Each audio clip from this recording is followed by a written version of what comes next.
Do you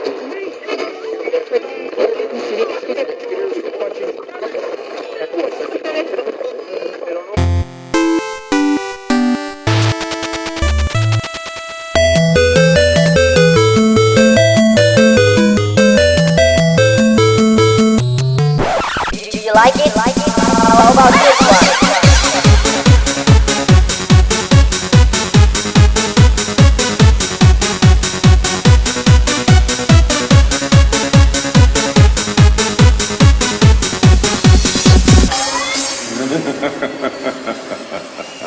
That I didn't see coming. Thanks for tuning in to Game On Online Gaming Radio. Today is Monday, September 24th. I'm your host for the night, TrueFlight. Here by my side is Xanadai. We got an all-new show for you this week. We're going to be talking about the gaming industry as a whole, but mostly focusing on the games that we enjoy and play. Normally we're going to be doing the show live, and you can join us in our IRC hosted by globalgamers.net by heading over to www.onlinegamingradio.com, clicking on the Chat Live button in the top right corner of the page. It'll open a Mibit IRC client and take you right to us. As always, you can reach us by email with your questions, comments, and suggestions. You can reach us at trueflight@onlinegamingradio.com. And Xanadai at onlinegamingradio.com. We probably should say the reason that we're having to do things pre-record for the moment is not only is this a brand new show, but I kind of got stuck working right as we were going to start the show. Oh. Yeah, my night shift kind of got in our way. We normally much prefer to do it live. It'll be much more fun live, too, because then listeners can interact with us and ask questions. When we have a guest on, you can ask them questions. And torment them right along with us, so it's not only our fault. There you go.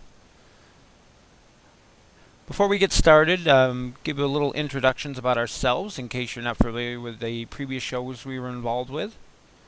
I'm TrueFlight, also known as Ender, and a bunch of other names and a bunch of other games.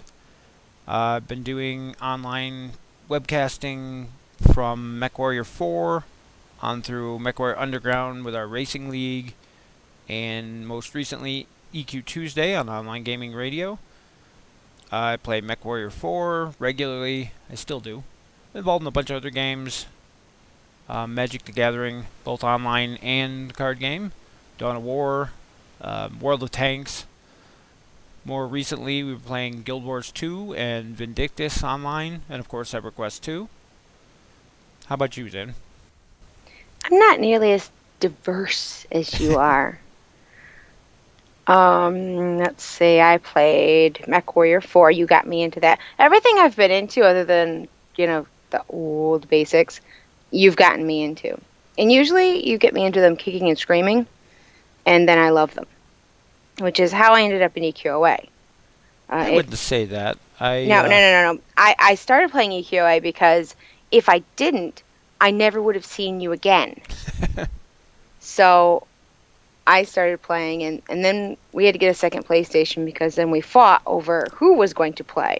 Well, see, originally I was a beta tester for EQOA, which is EverQuest Online Adventures for the PlayStation 2, if you're not familiar. Which is closed down. Yeah, and it closed recently, sadly. But I was a beta tester for that, and she saw me playing, and one day tried it, and next thing I knew, when the game came out, I had to go buy a second copy so I could actually play. You gave it to me. You're the one who got me into MechWarrior 4, and I played that until pretty much my computer couldn't handle it anymore. Or actually, the game couldn't handle my computer anymore. Yeah, that's more the case. We upgraded, and then it went all funky, and then we couldn't get it to run properly, and I finally gave up because I was other places anyway. I'm playing Guild Wars 2 right now, but my first love was EverQuest 2. I played that for a long, long time. Still do on occasion. Well, I am thankful for the free to play on EQ2, so we can still go back and stop in, see what's going on, talk to our friends. Yep, I would really hate to pay the $14.99 a month only to stop in and say hi, because I love the community still, but the game itself, after, God, what have we been playing? 8 years? 7 or 8. Yeah, it has really lost the thrill for me in actual gameplay. See, I like the gameplay. It's the opposite for me. It's the community, the company that's kind of turning me off to it. I just don't much care for the way it's not the new expansion, it's the expansion before. When that came into play, it changed the game. Yeah, I think it was It it not Destiny of Belios, the one after that, Age of Discovery. it changed the game for me at level 90 anyway. It changed the game for me, and I didn't work for 7 years or so to get all of my characters where they were, rating and all, only to have to pretty much feel like I was starting over. And I just agree. kind of went downhill with it from there. It's still a fabulous game. I still do enjoy it on occasion. I'm just not as addicted and into it as I used to be. I do have positive things to say about the game still, though. I do too like it. We're going to move on. Most recently, we've been playing Guild Wars 2.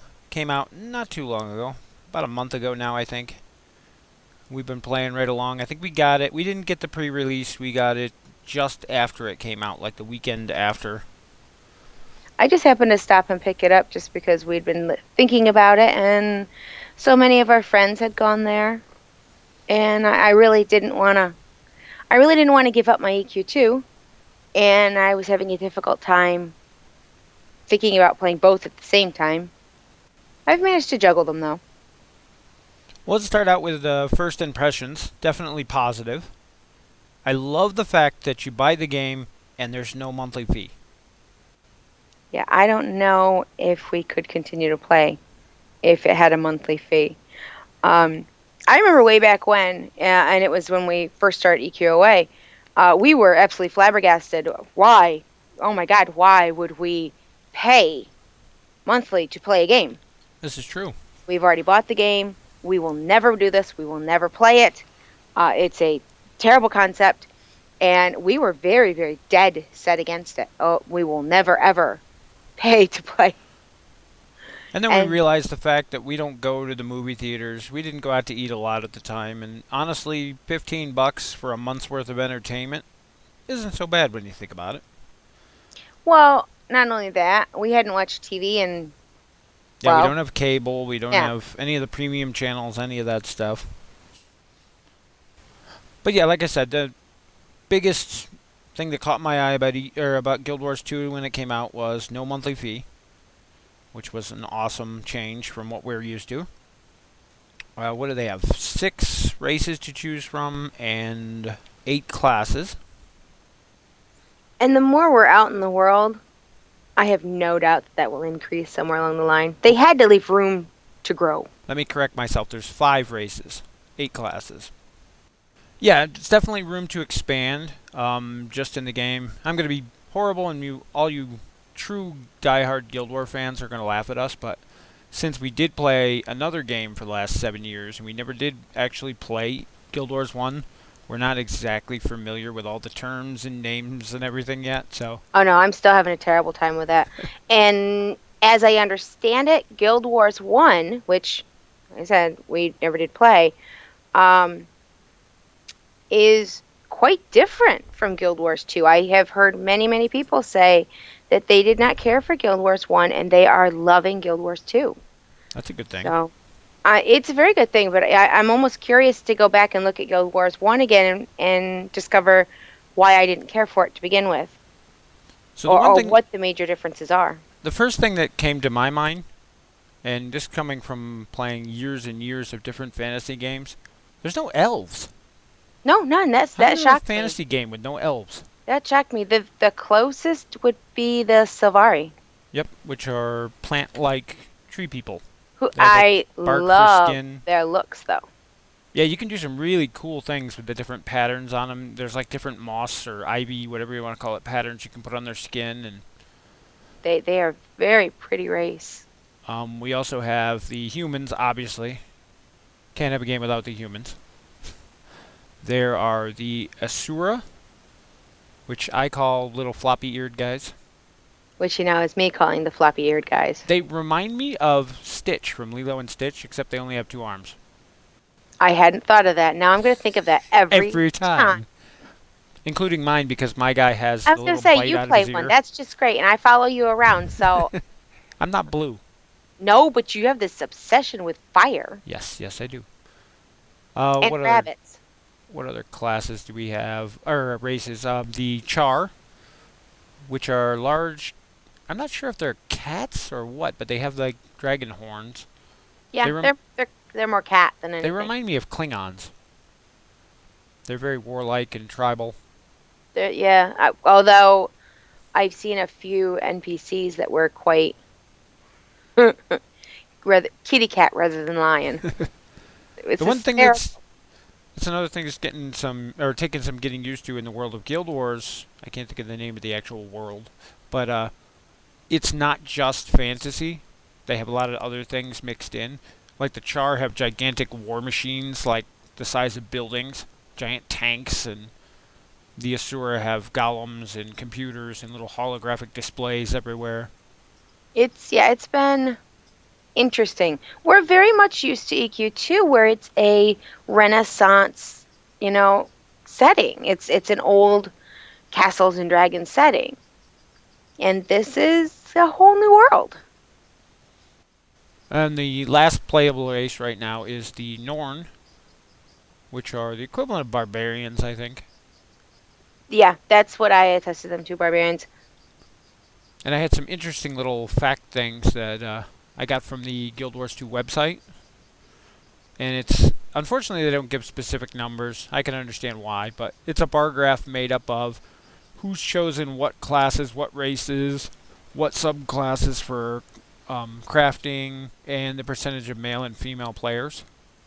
Yeah, that was neat. I really like that. Yeah, it's disappointing it doesn't have exact numbers on it, but like with the race selection, there are more humans than any other race. Almost double the amount of humans. The second highest is the Norn, which I thought was kind of interesting. I'm enjoying the Norn. I didn't think I would.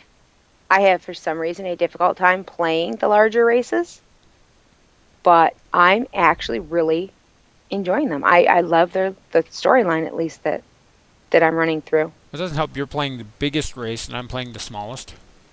I made her as small as possible, which unfortunately is still quite large when you consider, when you're looking at races themselves.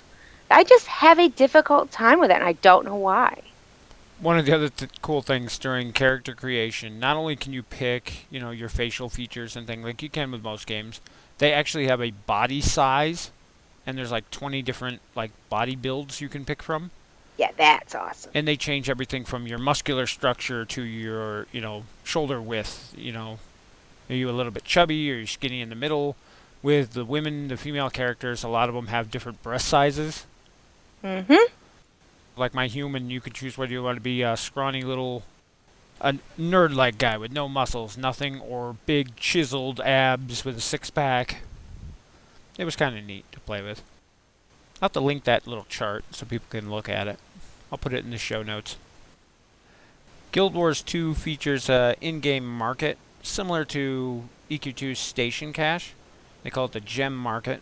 It's actually called something else in-game, but they use gems. It's the Lions Trading Post. There you go. Aha. And it can be done a couple different ways, which I think is kind of neat. Inflation right now I think is killing it, but you can pay cash on the website. There's different denominations. You get a different amount of gems. And the gems can be used to buy specific things from the marketplace. Potions, appearance items, keys to unlock the treasure chest. I thought that was kind of a nifty one. And you can also trade the gems in for cash in-game. But I think to stop people from being able to pay a lot of money and get a ton of cash off the bat, the transfer rate on them is really low. What did we figure out? It would cost you like $10 for 7 gold at the current rate? Yeah, because it was just out of curiosity, we went and looked at it last night, and it was... I'm doing it right now. It was 100 gems for 28 silver. Oh, it was two gold, 24 silver for $10. Yeah, I knew it wasn't 7. It was some ungodly. Yeah, I about choked. But again, I think that's to keep people from exploiting and just buying gold. Thing that I think's cool about it is it goes the other way as well. You can cash in your money and buy gems. Which is probably what we'll end up doing. Yeah, because I want like eventually an extra character slot, which yep, is 800 gems, which you get for $10 if you pay cash on the market, or I can trade in X amount of gold to get 800 gems and buy the extra character slot, and that way you don't actually have to spend money. Though I will say earning money in this game is a lot harder. It is, but you know, in a lot of games it starts out more difficult. I'm thinking at the higher levels we won't have such an issue. I'm sure, you know, we also have only been running the heart quests and doing our storylines. We haven't really, other than each other, we have not grouped up. We have not hit any of the dungeons. I mean, there's so much in this game. I mean, there's PvP if you want it. There's a world versus world. I think we walked over each other there. Yeah, there's a lot of different aspects, and again, since we didn't play the first one, we're not familiar with the history and the lore. We're spending a lot of time exploring and figuring things out. I'm having fun just exploring through. You get, you know, gems and all sorts of stuff for completing a zone. You don't get gems for that. You get. Well, no, I'm the transmuting gems. Oh yeah, those. You also get renown, which can be spent at specific merchants to buy some pretty decent gear. It's not the best, but it's definitely better than you get from normal drops. As I've understood, and I was asking you about it the other day, the crafted armor and such is probably better than most anything else that you can get. But it's really expensive to craft. Yeah, I went and looked, and the thing is, it is only really expensive to craft to us because we were just starting out and we don't have, you know, not only do we not have the money now, we have no city income. I will say the one thing that I definitely learned that I will tell anybody who's a new player out there trying, bank all of your collectible items that can be used for crafting. Even if you're not planning on crafting anytime soon, bank them all, because when you do go to start crafting, it takes a huge amount of those, and the more you already have, the less you're going to have to pay or work to go collect later. Yep, I chunk everything in there, and you can put them in your bank from anywhere. Right-click them. Right-click the gear icon on your inventory, and you can bank all your collectibles. Now, there is a catch to that. It will also bank all of your upgrade gems. Because they can be used for crafting. Yep, so if you're hanging on to any of those to put them on your equipment to, I call it adorning because that's what I'm used to. I'm not sure what the official term is, but yeah, it gets rid of all those too. Which you can just go to any bank in any town and get them back. You can find it. But you're talking to the woman who can get lost in a wet paper sack with a map. This is true. North is up to me. Yeah, a lot of the maps are cool 3D. They've done a lot of... I'm really impressed by the quality of the actual overworld maps. Even the graphics alone are gorgeous. Well, you got to figure we've also been playing a game that's running on a 7 or 8 year old engine. So now that we're running on something new, there's definitely going to be a graphic improvement. Now that didn't come without cost. The graphic requirements for the game are quite a bit steeper than what we had in the past.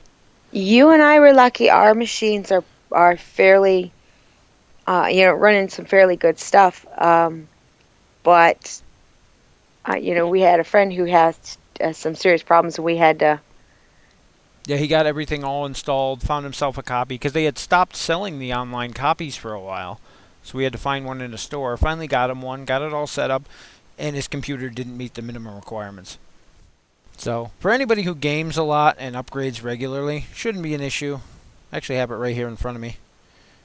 Requires Windows Service Pack 2 XP or better, which I'm pretty sure everybody's running at least XP Service Pack 3, if not Windows 7 nowadays. Not a big issue. Requires Intel Core Duo 2 gig or better, AMD Athlon 64X2 or better, which I'm pretty sure most people have nowadays. 2 gigs of RAM, which especially if you're running Windows 7 shouldn't be an issue. Here's where the problem runs. You need a GeForce 7800, ATI X1800, or an HD 3000 or better. Our friend had a 2800 series HD. That's where he ran into an issue. And it says 25 gigs of available hard drive space. I'm assuming that's taking into account expansions and whatnot, because I don't believe the game even takes half that right now. But yeah, coming from a game that was designed 7 years ago, so I mean, the graphics difference is definitely noticeable. But a lot of it is detail in the world, too. Well, we've always said that the graphics, while beautiful, it's not what keeps us playing. It's not what This is true. makes the game. It's an added bonus. Now, a big change that it takes some getting used to is the way the hotbars work. In Yeah, that's EQ2, totally different to me. In EQ2 and many other online games, you can basically make as many hotbars as you want. And you customize them where you want them, how big they are. And you have tons and tons of different icons. You got to learn and remember which do what and which ones you use in which situations. I know All I your used different to, weapons do stuff. Yeah, I used to separate mine into different bars. This is for ranged weapons. This is close weapons. These are emotes. In Guild Wars 2, you get one hotbar. There's 10 slots on it, I believe. The first 5 are based on the current weapon you have equipped, or weapons if you're dual wielding. And depending on what you have equipped, those change. And they originally start all blocked out, and you have to basically use a specific weapon so much before you learn how to use it and unlock these abilities. Which, luckily, that goes pretty quick. I think I did all mine before I was like level 10. I fiddled. I was one of those, what's this button do? What's that button do? And I just started pushing things. And then your second 5 slots are, your first one's healing. There are no healer classes in Guild Wars 2. Everybody can heal in some way or fashion. The number 6 slot is a healing thing, and there's a bunch of different ones you can unlock and use depending on the situation you're in. I kind of like the one my Asura Engineer has. It's random what it does. It can either heal you, it can make you regen, it can make you run fast, it can boost your defense. It's random. I think it's kind of funny because it fits the character. Then the next 4 slots are all things that you unlock using skill points. And the skill points are kind of cool. It's very similar to AAs in EQ2 or whatever you want to call them, whatever game you're used to. The skill points let you customize. You pick and choose which abilities you want. They unlock at different levels. Let you go to further down the tree. You can only have 1 active in each slot. And the farther down you go, you get limited. Like the first 2 slots can be anything. The next 2 slots have to be from specific trees or below. My biggest complaint here, and I've asked around, I looked on the forums, at this point there is no way to reset those skill points. So once you pick something, that's it. Which seemed kind of silly. Everything else you can reset somehow, but not those. The only reason I see that's a major problem is, well, like you, who just started out, didn't know, you're learning the ins and outs of it, so you just kind of plunked stuff in there. Yeah, I bought things that sounded cool just to try them out. And they end up they're not that great, and now I've spent points that I can't get back on those.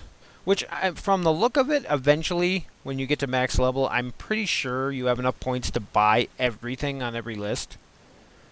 But having a lot of wasted ones kind of lowers... It takes longer to get those. Because one of the things I did when I got to, I think it was level 30, you don't unlock anything else till level 40. So I thought I'd be going to be stuck there for a while, so I went back and started filling in all of the items from each of the lists, Right. just spending the points on them. And then I hit level 40, and now the stuff costs 10, 20, 30 points. And I wasted, 5 on this tree that I didn't need, 10 on this tree I didn't need. And now I can't get those back. So maybe it's a learning experience. I would hope to see some way to reset those. Either through the gem marketplace or just a one-time reset. You can talk to a character. They have one for the other points you can spend. Trait points. You can talk to your trainer and it'll reset those. They also reset on their own when you reach 40. I believe it's every time you use a manual. Yeah, I'm they pretty reset, sure. Which is at 20... 20, 40, and 80, I think. Yeah. That's good to keep in mind, too. The first time I used my first one on my first character, and then I went out and got my butt kicked by basic enemies, and realized, hey, all of my trait points are reset. Yeah. Thankfully, you were with me. You said, oh, use your book. And I did. And I went, wait, why do I have 30 points? That's awesome. Wait, no, those are my 30 points. Yeah, I was in the middle of fighting, and I hit the level. I'm like, oh, cool, use the book, went back to fighting, and I'm like, hey, yeah, I'm doing half the damage I was a minute ago. What the heck's going on? And after I died, I went and looked and went, oh, look at that. Let's see, what's going on in other games currently? EverQuest 2 released a recent patch that added the Sleeper's Tomb. Also, Dragon Mounts, which are pretty sweet. I haven't actually got a chance to get in and try that. One of the downside side effects to dropping to a free account in EverQuest 2, if you're out there and playing, you can't equip anything over Legendary, or Legendary or above, while you're on a free account without paying for an unlocker. And if anybody's played it in the last year or so, you'll know that almost every single crest reward that you get is at least Legendary or above. So you pretty much can't equip any of your equipment. So I haven't had a chance to get new gear and go out and actually do anything in a while. That stuff looks cool. I've heard a lot of good things about the Sleeper's Tomb. Also on the subject of EQ2, fanfare registration ends next week. Pre-registration or whatever they want to call it. I refuse to call it SOE Live. It will be fanfare forever. I just can't call it anything else. Yep. I try and it doesn't come out. Somebody even made fanfare forever t-shirts for people to buy and wear it. Yeah. If it wasn't in October, I would be going. I love to go. I have such a great time. Yeah, and we don't even go that much for the panels and things. A lot of people go to get their voice heard or to see the new stuff coming out. We went to see all of our friends that we met in game. Yeah, being the date that they picked, we're not going, and neither are most of them, so... It's just extremely bad timing for all of us. I do have one major complaint I have to say about SOE Live, and I'm sure it boils down to a legal issue, and their legal department said this is just the easiest way to do it. But they've been pushing and pushing for European players to come because they're having a how do you say it? Proseb, whatever. That thingy that everyone's that thingy yelling, that nobody likes. that everyone's yelling and screaming and. They're having a panel with people from there to basically question and answer and clear up some of the concerns. So they're encouraging all these European players to come to go to this panel to talk to these people and get their questions answered. But at the same time, they're advertising all these great prize packages they're going to have. I can't remember what it was. Yeah, more than $30,000 in prizes and things they're giving away at SOE Live. And then in the same thing, they say, oh yeah, it's open only to U.S. citizens. So, yeah, come. If you're from Europe, come. Check out the panels. But you can't win anything. I thought that was kind of a slap in the face. And I'm sure it boils down to something with international rules governing prizes and things. And the legal team just said, nah, it's easier this way. Yeah, I'm sure it's got a lot to do with that. But yeah, it kind of doesn't sound like it would go over very well. So in other gaming news, I'm guessing taking a tip from SOE and their awesome plan to go with ProSeb, the World of Tanks has opened a Southeast Asia server and is basically splitting their community down the middle and sending half the people over to the Southeast Asia server, much to the dismay of a lot of their players. I just don't see where splitting people up like this makes any good sense at all. Well, now in a game like that, being that it's shooting, ping makes a huge difference. So by dividing the players and splitting them up, they're basically lowering the pings overall. The people you're going to play against are going to have a much closer ping to your own. Right, You're and not I can gonna get the understand that. lag. Yeah, I can understand that because in MechWarrior 4, if somebody had a bad ping, and we did ping tests even before we even started a game. Yeah, and if they ran a light mech in a high ping, you couldn't hit them because they would like teleport all over the Right, place. so I mean, I can understand that. But yeah, and an MMO doesn't make as much of a difference. I learned from playing a few of the shooters I play. I mean, having a 50 ping can be bad in some games. Where in EverQuest, you could play with a 200 plus and be perfectly fine. You wouldn't even notice the difference. Yeah, I touched briefly. Another game I've been playing is Vindictus. That one's completely free. If anybody's looking for a nice free MMO. Doesn't have the depth of some of the other games out there, but it's definitely pretty well put together. Of course, it's supported through an in-game marketplace where you can buy upgrades and add-ons. I didn't care for it myself. I mean, it's okay. It plays very much like a shooter in how you aim and fight, and that I don't care for myself. It's not too much different. I mean, you target an enemy and then you have to be facing them to attack, but... Well, I mean, Guild Wars 2, I've had to learn a new style of fighting. EverQuest 2, you target something and it automatically just goes. You know, in Guild Wars 2, I have to aim, make sure I'm next to the creature, Yeah, you know. Vindictus is very similar to Guild Wars 2 in terms of combat.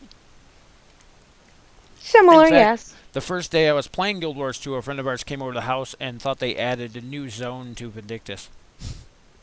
He says, "Oh, cool, they add a new place?" I'm like, "No, it's a different game." He was quite disappointed because he found out he'd have to buy it. Yeah, but Vindictus is completely free. You can get it from their website. I prefer to get it through Steam because as much as I dislike Steam, it makes logging in easier because it actually remembers your information. On that same note, having something save your information is a security issue. If you're worried about security, don't do it. I know they just posted a big thing about Guild Wars 2 about online security. Huge issue that almost everybody is guilty of. I know most people I know are. If you play multiple games online, use a different name and password for each one. It's harder for you to remember, but it's also harder for somebody to hack. Because as they said, most of the time when accounts get hacked, it's because in some other game they got hacked, and the people use the same account and username, and these hackers will run automated software that basically tries that same account name and username on every different place, trying to find ones where people have used it twice. So you could have the most complicated password in the world, but once it's been compromised, if you've used it on multiple sites, they're all pretty much compromised. So I have it just written down on Post-it notes all over the place. see, that's what I end up doing is I have a little notebook and I write them all in, but I don't write what they go to. So even if somebody were to find the notebook, it would take them forever to figure out which passwords went to which sites. Oh, no, not me, because the problem with that is I'd be the one not being able to figure out which one went to which site. And it's my account. I work 40, 50 hours a week. We've got 2 kids. Forget it. I can't remember anything. I have to write that crap down. Now that we're completely off topic again. I was talking about Vindictus.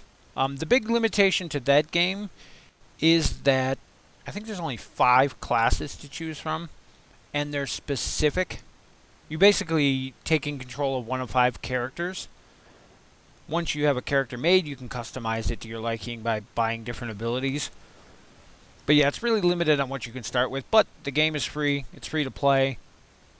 It reminds me more of a hack and slash Golden Axe type game, if you remember that way back when, with some MMO aspects thrown in. There's lots of funny emotes in it. And of course, I have to say they have probably the best appearance marketplace that I've ever seen. down to the point, not only can you buy appearance armor and appearance equipment, you can buy appearance underwear. Huh.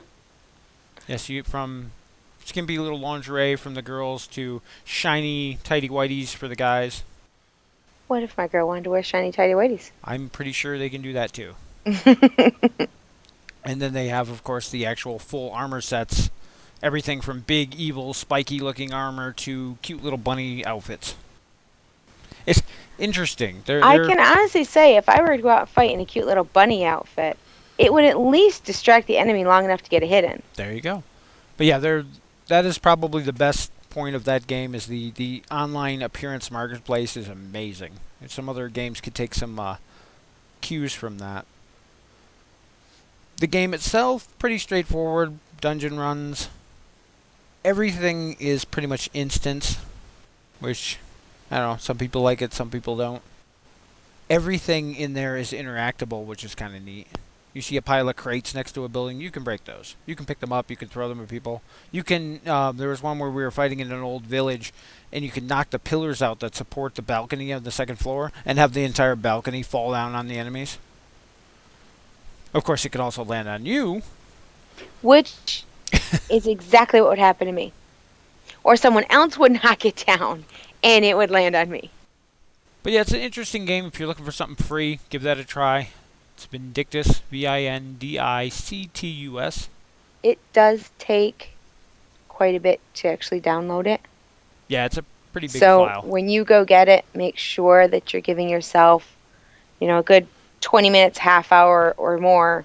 Yeah, don't be fooled, because when you first download it, it downloads the installer, which is tiny. Yeah. And when you run the installer, it has to go get the 2 or 3 gigabytes worth of game files. And that does take time. It's not a brand new game, so you've got patches. Let me see. Steam. I got mine through Steam, so 4.12 gigabytes. So not huge, but pretty big. It is a fun game, though. A good time waster. I don't see a lot of people role-playing in there. It's more of an action. You get in, you beat some stuff up. I honestly haven't gotten too far in it, so. I made it through the first mission thing. And then I got... See, the way I end up tending to judge a game is, I'll try it. And it's not whether I like it or not when I try it. It's whether it calls me back. I played EverQuest 2, and I got addicted and couldn't put it down.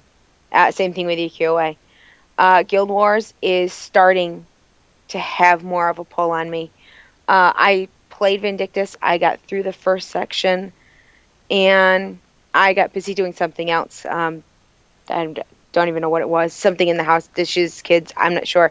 And I didn't feel that urge of, I want to go play. Not like I always did with my EverQuest games, or, even Guild Wars has a small pull to me. But to be honest, I honestly haven't gone back and played it too much since we got Guild Wars. So. Well, and I get to the point where I love MMOs so much that I even have a difficult time playing anything else. Just a regular one-person game. Like a PlayStation game, or, we've got the PlayStation, the Xbox, or, we got Alice for me, the next upgrade to Alice, and I've only made it partway through that, even, because I just keep coming back to the other games. I love the interaction. On a completely different note, I mentioned earlier, one of the games I play is Magic the Gathering, both the card game and the online game. And I went to log in last night, and sure enough, it was downloading an update, which I knew nothing about. Go to check it out. Apparently they upgraded and gave us 5 new decks and access to a bunch of Return to Ravnica content for the new card game expansion that's coming out next week. I thought that was cool. Free cards. Woo! I'm all for free. Woo! If you do play, it's Magic the Gathering Duel of the Planeswalkers 2013. It's a great game to learn. They don't have a lot of customization. It's getting better, but they still want people to go play Magic Online and actually buy cards. So you're stuck with pre-constructed decks that you can kind of swap cards and choose between. But it is a cool game. It's got a lot of neat features. And if you have a local card shop, they have Return to Ravnica little promo flyers. And on the back of them is a code that unlocks one card from every one of your decks. And I think there's like 20 or 30 some decks available in the game now. So you basically get a free card in every deck. And it's even got the little DCI promo logo on the cards. I thought those were kind of cool too. I know, Zan's going to be perfectly quiet now because she hates Magic. I don't hate it, I just never got into it. It takes more thinking than I want to think about. It can be pretty simple depending on what you're playing, or it can be really complicated depending on what you're playing. I was disappointed. I have noticed playing against you in anything can tend to be complicated. I will say I was really disappointed that they added Plane Chase, which is a multiplayer format which came out recently, and they added that to the 2013 game, but they did not add any version of Commander, which is the big multiplayer format that they're promoting right now. It's kind of interesting to see that not added. What else we got? MechWarrior Online. I want to play it. I haven't actually got a chance. It's not out yet. That would be why. It looks pretty cool. Originally, I was thinking it was going to be very similar to World of Tanks, which in description, it really is. You start out, you got to build up money to buy better equipment, better stuff, and a lot more customization. They added a really cool mech lab. Not quite as good as the one MechWarrior 4 that we're used to, but it's more towards the board game. So it follows critical locations and things like that. You got to swap your weapon mounts have to be in specific locations. And the downside is, now that I am accepted to the beta, I'm covered by NDA, and that's pretty much the extent of what I can say about the game. I kind of like it not being in beta better, but... I'm not! Yes, but you're not allowed to say anything either, because anything you get is information you got from me, probably, and you can't say. Anything you say can and will be held against you. It does look like a cool game. Can't wait for it to come out. I'm excited being the fact that I miss my MechWarrior so much. The only thing, and I can say this because these numbers have been released to the public, I'm not impressed with their pricing structure.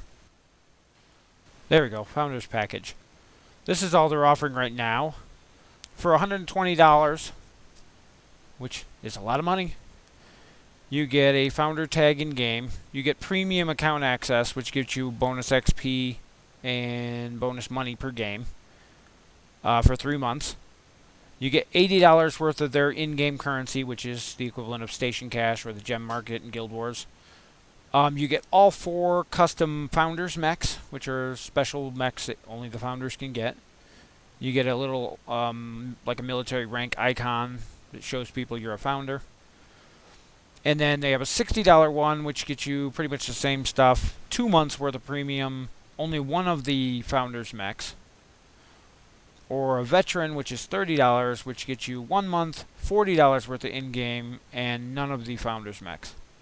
I realize they're giving you the in-game cash, which more than covers what you're paying, because these are pre-orders. $30 for 1 month. Granted, you're getting the in-game money to cover the difference, but... That's owie. Yeah, they haven't released the actual official pricing structure for when the game comes out yet, but... Yeah, when you can play EverQuest for $15 a month, or... You know, pretty much any game runs around that $15. $30 for a month... I mean, even the 3 months for $120, plus you're getting all the extra bonus stuff, but... For $120, you can play most other pay-to-play games for a year. Yeah. So.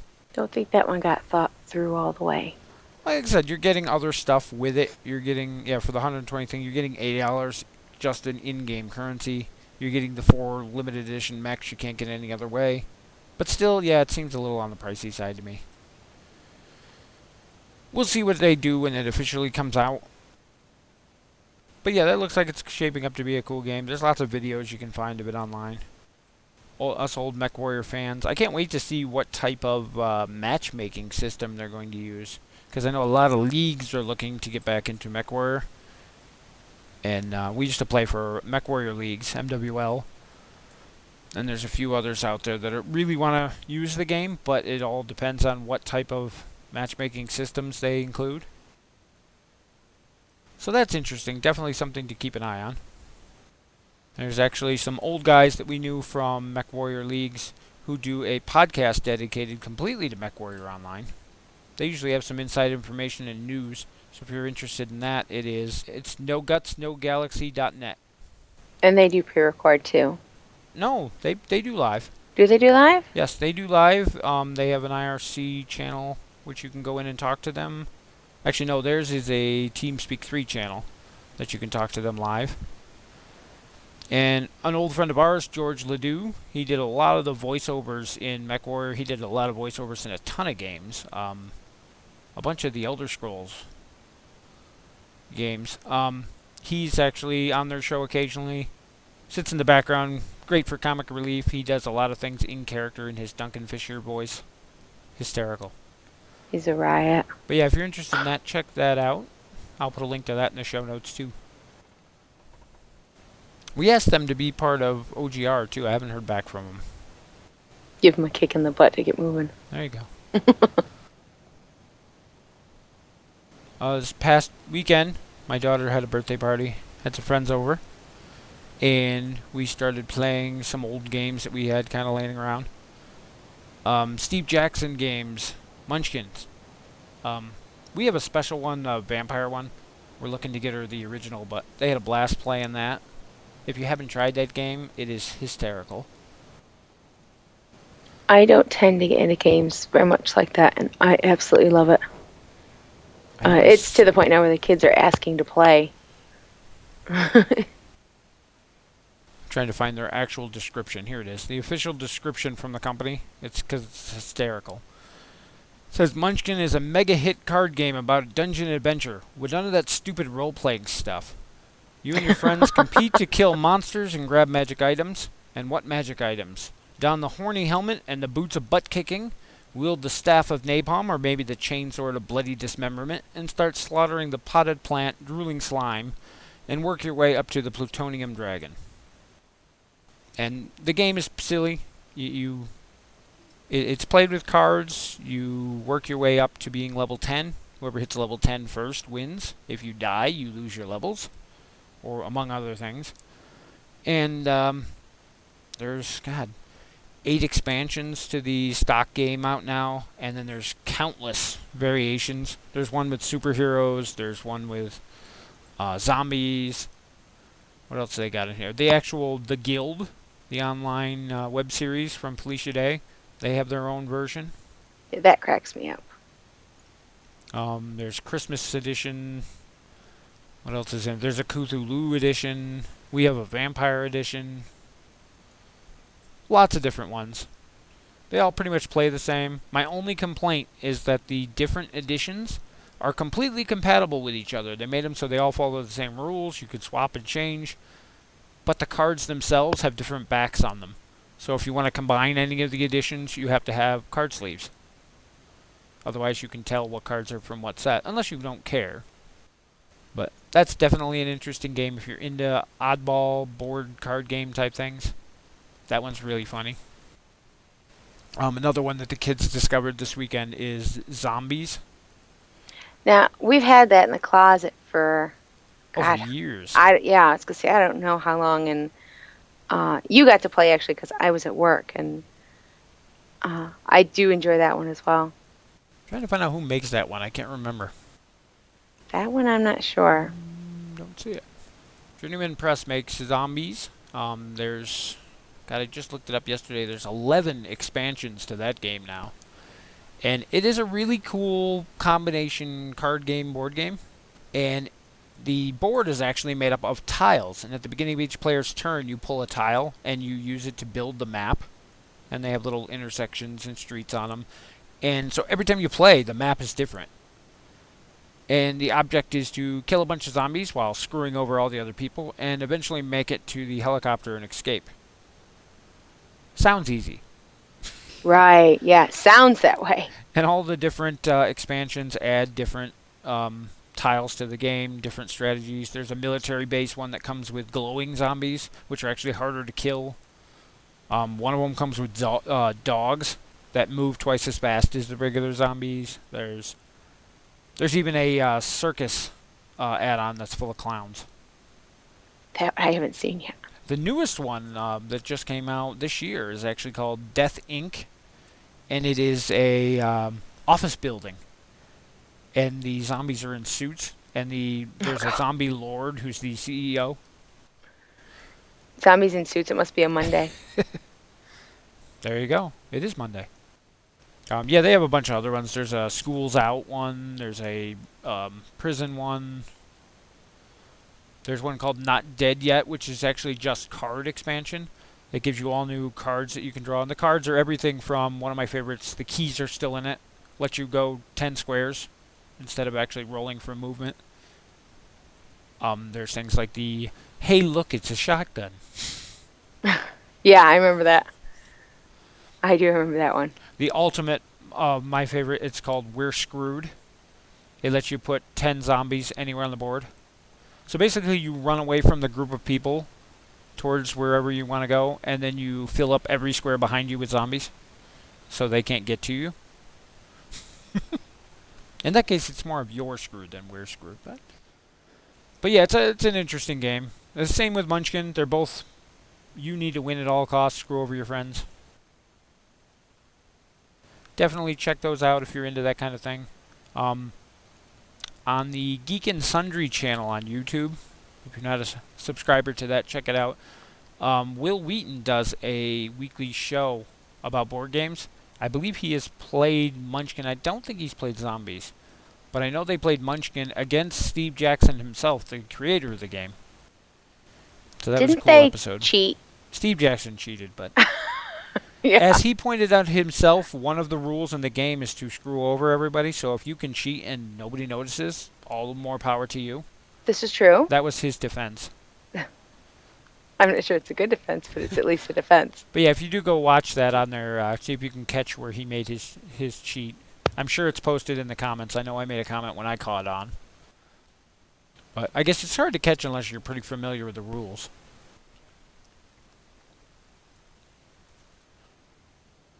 Another game we play a lot, at least I play a lot, and didn't mention in the show, is HeroClix. And my children have fallen on the bandwagon. They absolutely love it. Now, we say children. Our oldest turned 14.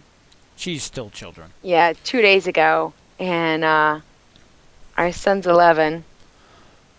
But yeah, they're big fans. I'm big fans. If you don't know what the game is, there's an online version. There is a figure version. There's a new Apple iPad app version, but that actually has, aside from the figures that come with it, has nothing to do with the real game, which is just weird. But it's made up of basically every comic book character and more recently video game and movie characters from Marvel, DC, Indie, and they have these dials on the bases, and it's, as they describe it, chess with more strategy. And every figure has its own way to move, way to attack, and you can play with your favorite heroes, you can play with people you've never heard of. More recently they did, there's Lord of the Rings figures, Assassin's Creed comes out soon, they had a whole line of Halo ones. And then, of course, every comic book franchise from Marvel and DC. The Avengers. See, it looks like a lot of fun, and the kids have an absolute blast with all the figures and all that. But, like you said, it's very much a strategy chess type of game, and I don't do well with those. That's one of them. It's extremely easy to learn. It's very hard to master. Because every single piece has its own special rules, its own way to move, its own way to attack, and aside from knowing the more popular ones, when you play against someone, you need to know what their pieces do as well as yours, so you don't underestimate them. The Flash, a friend of mine loves playing characters that are extremely fast. Superman, The Flash. And one of the things with them is their hypersonic speed allows them to basically run a great distance, make an attack, and then run away and hide. Or run away to a more strategic position. You know, and then when you're playing against them, now you have to worry, I got to get my guy to where he can do something, but I know what that guy can do, so I got to place myself so that he can't take advantage of where I place myself, and that's where the complicated part starts coming in.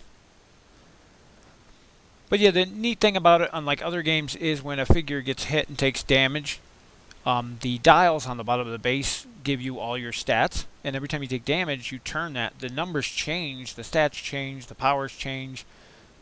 So, like the Hulk, every time he gets hurt, he gets a little more mad, a little bit stronger. A little more mad, a little bit stronger, and as he gets farther on, he becomes more and more of a threat.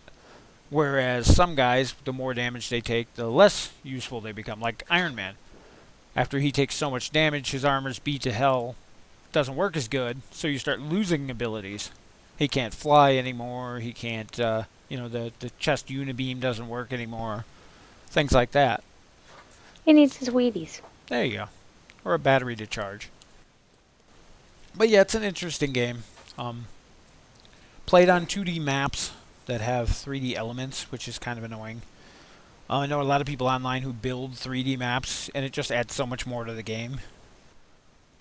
Yeah, the maps do get a little frustrating at times because it's hard to tell. Can this guy see that guy? I don't know, because that in the building in the middle is supposed to be 2 stories tall, and it's flat on the map, so...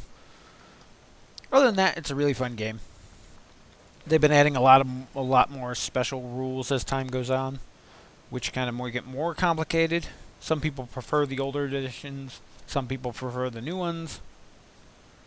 This latest edition that just came out for 2013, I'm not sure I like, or 2012. Used to Magic, the years are a year off.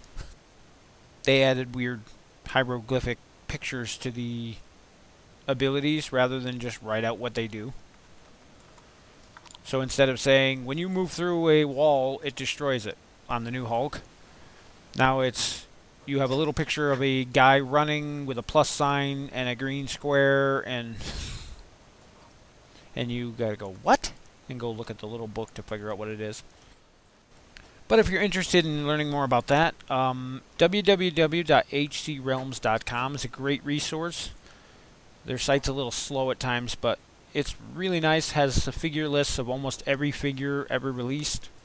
They have forums, question and answer places, daily articles and things, previews of upcoming stuff.